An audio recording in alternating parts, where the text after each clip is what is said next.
Welcome back. I'm Kim and Fulyana, and this is Inside Exec. Today we're going to explore, and I'll be very careful about the words I use, because we're going to explore milestones and mapping. I am not going to talk about goals. But I am. If you get a word in, you will. For all of my working life up to this point, I've probably worked with milestones as a phrase and as an idea. Recently, it was introduced to the idea of mapping rather than milestones per se. And I really quite like the approach that mapping takes.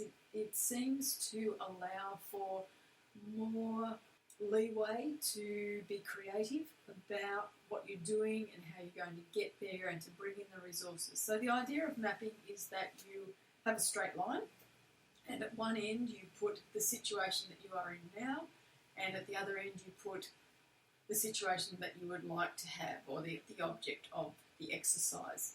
And the map in between are all the things that need to happen so that you can move from one position to another. Where for me, when I'm using that approach these days, it really does give me an opportunity to have a list almost, and I do love a list, always have. It means that I don't forget things along the way. I'm not just looking at the things in terms of milestones that have to be achieved, that would be a mark or a measure, and perhaps that's a throwback to quality system days where we had to have the test on the stop point and the test point before we moved on to the next thing. But this way it gives me the little things along the way, the map things, and it doesn't have to be a straight line. You start with a straight line, obviously, to put all of the points in, but a map means that if you hit this obstacle, then you can go around it and do these other things. And so it gives you the opportunity to travel the path of the project or the activity that you're doing without it being hard and fast. If I don't get to this point, then I have failed. Or if I get to this point and I can get no further, what am I going to do next? It just seems to alleviate all of those issues. I see that we can use all three, including the word G, that goals, that Kim doesn't like. So, for example, if we're going on a trip, my goal is to be, I'm in Sydney, my goal is to be in Brisbane by next week, for example. So, then how do we use what Kim just talked about? The mapping, if you like, is roughly what's the direction we're going to take. Are we going to take the coastal line? We're going to do a combination of coastal, inland, etc. We can look at that again. What I like about the mapping as well is that while you're designing that, you might have an idea, but the fact that you're not tying yourself, as Kim said, is really good, because you might come up with a new idea that you haven't thought about till you started your journey. You might see information that can lead you to planning another trip or changing the direction altogether.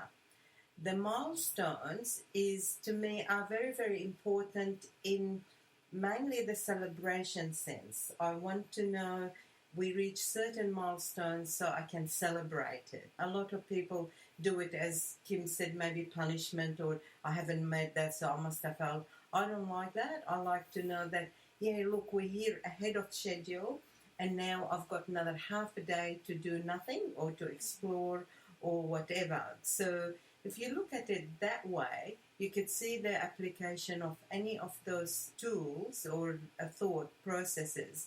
But the most important key one in the mapping for me, is freedom. Freedom to think beyond your initial plan. I think it does. If you're looking at creative activities, I think it does allow people to be far more creative than the milestone model. The analogy with travel is a really important one, because we all can understand that, and we all take on a different thought process when we think about travel. Now, I'm about to head off on some travel, and I could look at the travel as being, I need to travel from here to Canada to Barbados. Then they are the milestones, and that's the starting and the finishing point. But the opportunity, when I think about the map that I have to follow to actually cover that distance, means that I have some layover time in Canada, and it's different time going and coming back. And so it's going to give me the opportunity to do some other things that I would not normally have thought of, and to a certain extent that I wouldn't have considered because I'm focused on the end point rather than the process.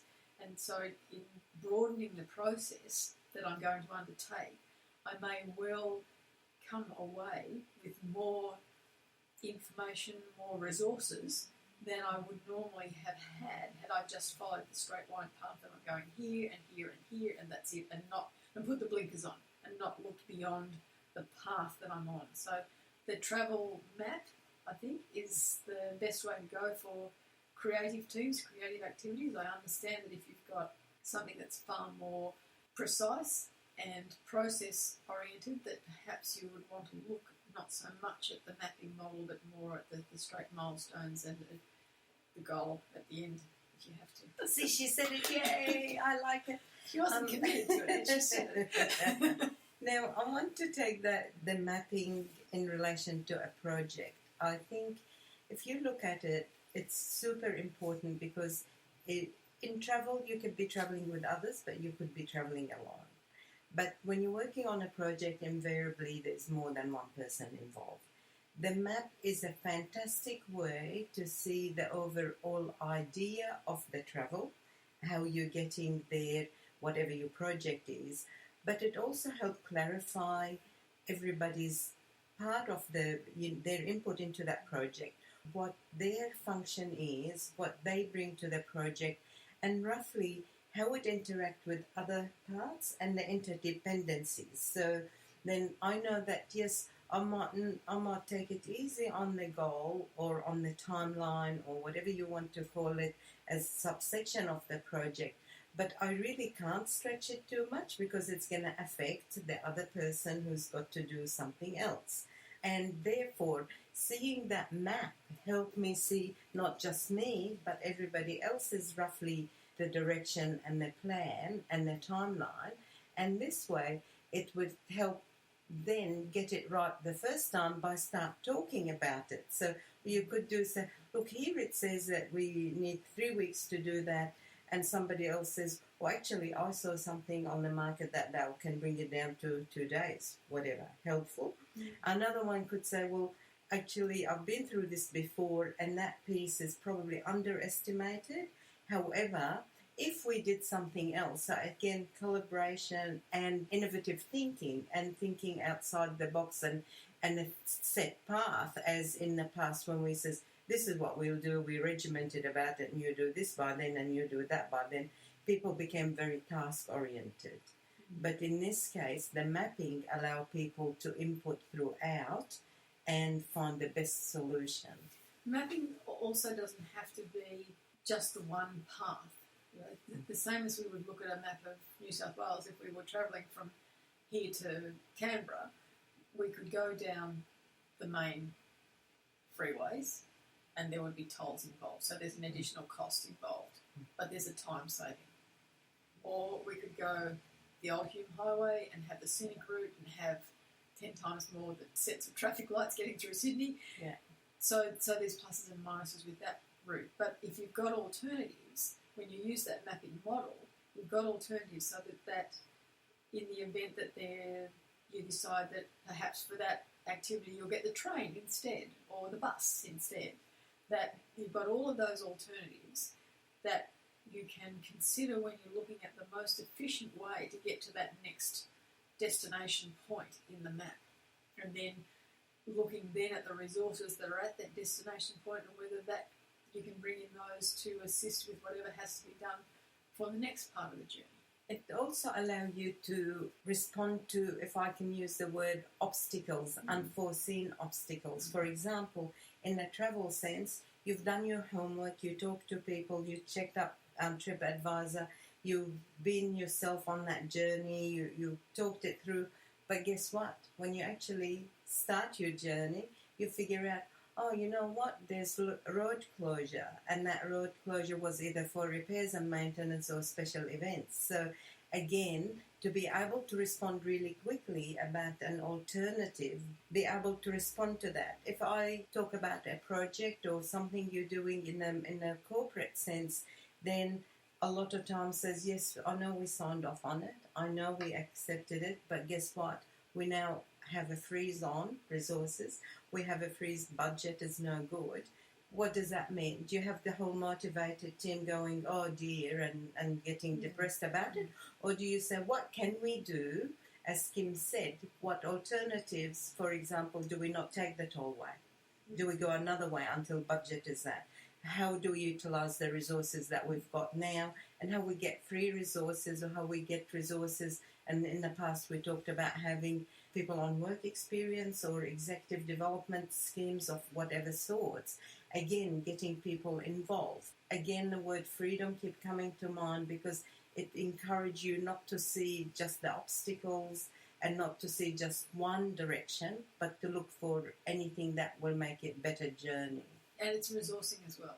It means that you can be creative about the resourcing of a project, that if you've got a time saving or a cost saving that happens in one part of your journey, that you've got that in buffer, I guess, for some other part of the journey, so that when you get to the destination, you're either ahead of budget or you're ahead with your resourcing, and that is another cause for celebration.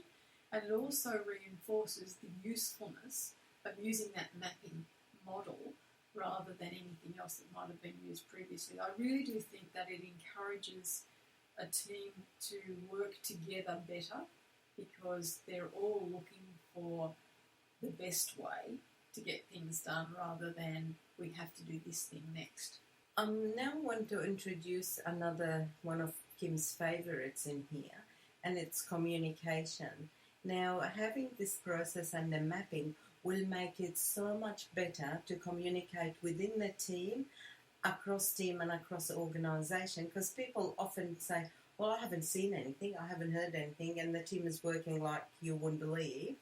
Communication doesn't then become, oh, I've got another task called communication. Communication can be sharing a map. It also comes into its own at the end of a project where you can look back and review it, or where you can share it with others who might be looking at similar projects in the future, because you've got a map that shows where the bumpy road was, where the smooth road was, and the alternatives that you hadn't thought of at the beginning of the project that actually allowed themselves to be included during the project. There's far more information, I think, that is remembered and put down in the records rather than the straight line of, oh, we went from here to here, and yes, it got done, and just don't talk about how it got done, but it got done. And really, unless there's something that is completely out of the ordinary in a crisis sense, you wouldn't record that at the end of a project. You would just say, yes, the targets were met. But if you've done the map, then everyone's travelled that path with you in a sense they've had input at all sorts of different levels, or they feel they have, because it's been a more collaborative approach. And so they're more inclined at the end of a project to be wholehearted about their review and to tell you what they felt worked, or where, in fact, if they went that path again, they might travel a different way. If you get feedback as a result of communication during the mapping or during the project itself, I think even if it seems irrelevant at the time, it's worth capturing. We're going to be talking more about innovation and strategic thinking in another session. But again, never turn away any idea, no matter how it looks right now and no matter how irrelevant it looks. I bet it has a use somewhere along the line. And so you can introduce a Fulyana exclusive and have a parking lot. You have a parking lot for your ideas. It's not a Fulyana exclusive. Fulyana learned it from other people, and parking lot is very good for me. So we'll share that. It's so interesting that she has all these analogies and she doesn't drive. That's why I'm so good at it. But yes, I like the parking lot idea. It is a place where you just put these ideas, you park them. Yes. For future reference. Yes. And maybe they get pulled out and put into general circulation, and maybe they don't. But you don't get distracted by trying to think of them or trying to remember them while you're on a different, or in a different vehicle, we should say. Yeah, or just dismiss something that is very, very useful for you and your organisation, but the timing is not right. So when you resurrect something from a parking lot, you could resurrect it within the project or after the project, or hand it over to someone else who's working on something similar. And even if it doesn't appear, I think particularly if it doesn't appear feasible at this point in time, they're the ideas that you need to get recorded. Because if you listen to any of the great innovators that we have at the moment, they will tell you that whatever has suddenly become popular or able to be done in a technological sense was something that they started working on when they didn't even have the technology that would be able to do it. So you've got to allow any idea to be recorded, because you just don't know when the situation or resources will be available to actually carry that through. I think we've covered that mapping and milestones topic pretty well for you today, and I only had to say the G word once, so I'm going to finish now before I have to say it again. I'm Kim Bailey, she's Fulyana Osborne, and this is Inside Exec.